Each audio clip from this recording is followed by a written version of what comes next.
Bonjour, je vais présenter dans cette vidéo les instructions sur bit examine if close, examine if open et le output normal, la sortie et la sortie avec verrouillage et déverrouillage, latch et unlatch. Donc je vais prendre le programme RSLogic 500 pour commencer les instructions. Donc si je veux ajouter une ligne, j'ajoute ici une ligne.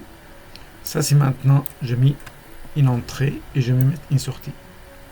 Donc ça c'est la fonction oui. Pour donner une adresse, je peux utiliser les bits internes, celui-là. Donc ça c'est le B, le fichier binaire. J'ai mis ici le 0. Et si je mets une sortie,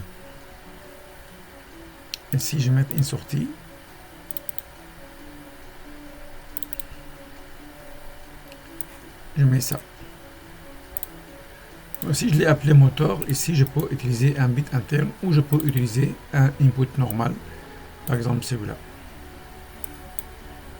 Donc j'ai mis ça. Voilà, maintenant si je veux valider, je peux maintenant télécharger et je peux faire download. Donc si je passe maintenant mode run,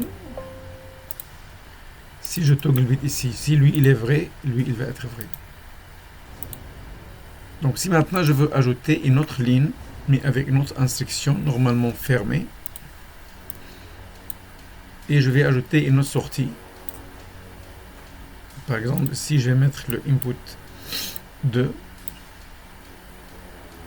et je vais mettre la sortie 1 par exemple.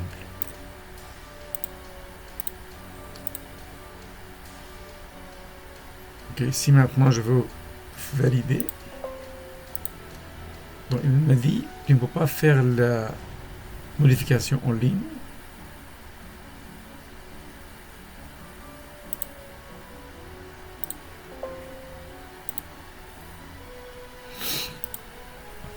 Bon, je vais ajouter maintenant une autre instruction normalement fermée.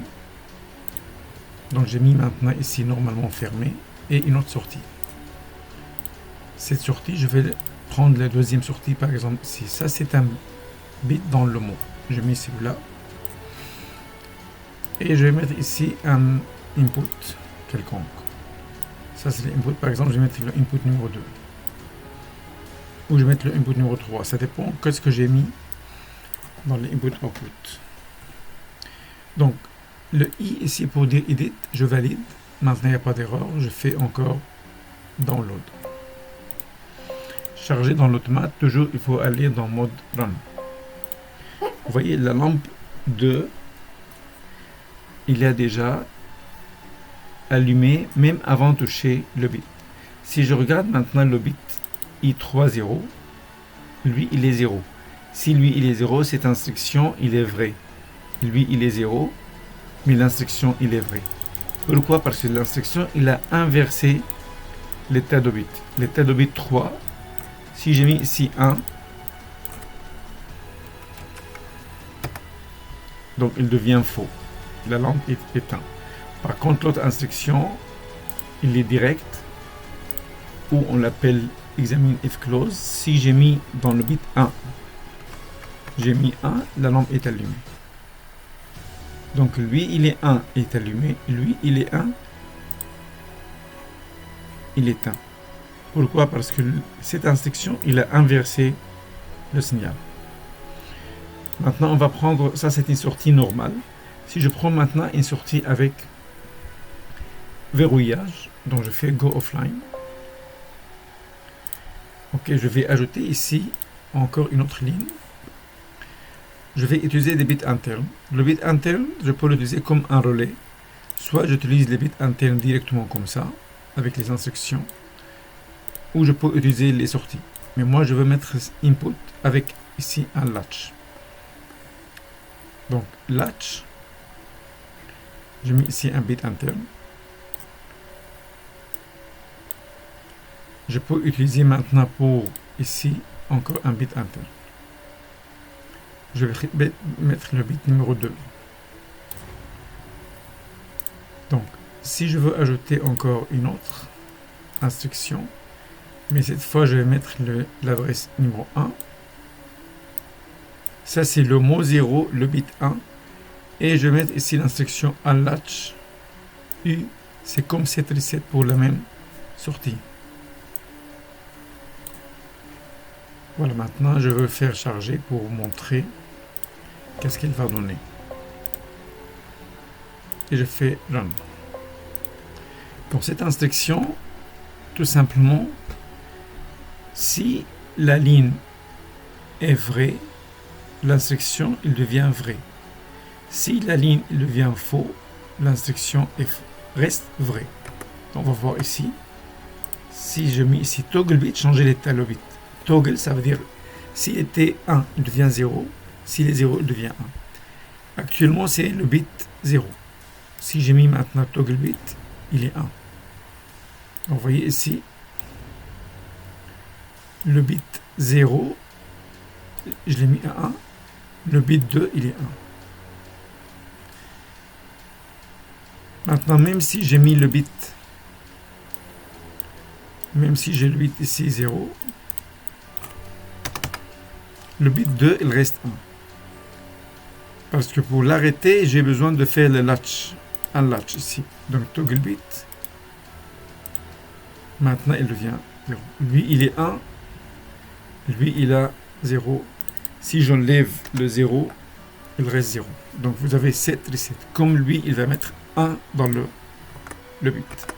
Je vous conseille de le tester vous-même pour voir c'est quoi la différence entre latch et latch. D'habitude, on le fait avec 7 reset comme pour démarrer un moteur avec un auto-maintien. À la place de auto-maintien. Ça veut dire ici, j'ai deux façons de démarrer un moteur. Soit je démarre avec un auto-maintien. Donc si j'ai fait ici un bouton stop, et je fais ici le maintien avec le start, toujours on met le maintien comme celle-là.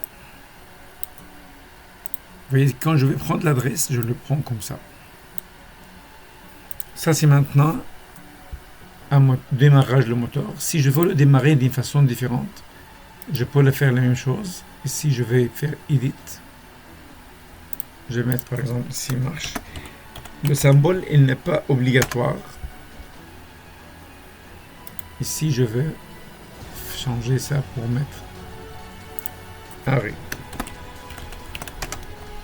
Ici, je veux démarrer un convoyeur, par exemple.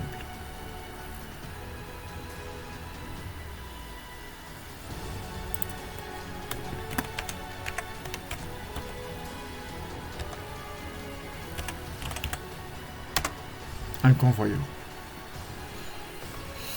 Donc, si maintenant je fais download, les deux programmes, la première et le deuxième, ils vont se comporter de la même façon. Regardez, lui, je fais toggle bit start.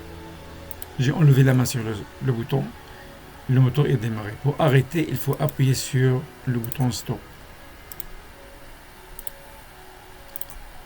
Le comportement, c'est le même ici. Donc ça donne la même chose. Si j'appuie sur marche, il va démarrer. Si j'enlève la main, il va rester on. Pour l'arrêter, il faut que j'appuie sur stop.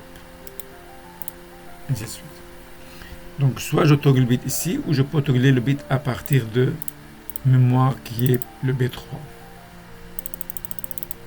Donc, si j'appuie sur le bouton marche, je l'ai mis à 1, il a démarré, ça c'est le bit 2. Ok.